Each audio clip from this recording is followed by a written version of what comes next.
Why the Lakers losing Dorian Finney-Smith to the Rockets is kind of the canary in the coal mine for a bigger plan, possibly for the Lakers this upcoming year and extending into next year.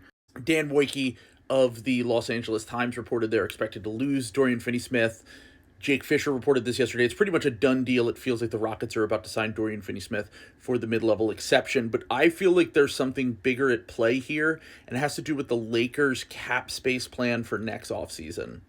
I talked about this yesterday, LeBron pressuring the Lakers to make win now moves. Obviously, this happens every year. He always kind of uses whatever leverage he has over the Lakers so they can make a bigger splash, try to make some moves to become a contender, but it feels different this year. LeBron opting in is a big deal because normally he signs a 1-and-1, which means he gets 1 year that's guaranteed, and then he gets a player option on the second year, just like he signed last year. He's been doing that for the past decade.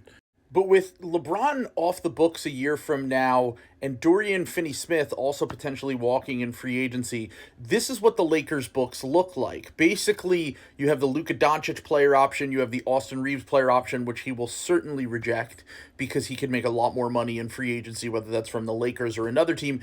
And then you basically just have Dalton Knecht, Shake Milton, Bronny, and Jared Vanderbilt. Now, I feel like this is a big deal because the Lakers can create a ton of cap space around Luka, and then if they keep Austin Reeves as well. So could the Lakers take a step back this year, maybe just sign some guys to 1 year contracts? DeAndre Ayton was someone we talked about for them. Maybe they could sign him to a 1 year prove-it deal. And could they be trying to rebuild a new timeline around Luka Doncic as he enters his prime? Now, the reason they would do this is because the Lakers don't have a lot of young players around Luka right now. They don't have a ton of picks. They don't have a ton of contracts that they can move to make trades to build around Luka. So I'm expecting them to kind of take a little bit of a step back in order to build a younger, more athletic team that fits Luka's window as opposed to winning right now. And LA obviously is a huge destination in free agency. They can get guys to sign usually below market value sometimes,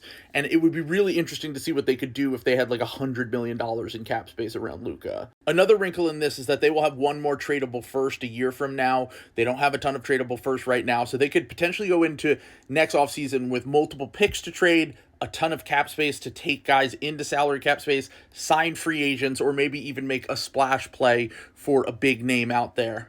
This is why I think it's possible we do see a LeBron James trade, or at least LeBron is just his last year with the Lakers and he expires and goes into free agency next year, and then the Lakers move on. This is definitely something to keep an eye on. I think it's the most interesting thing that is going on behind the scenes.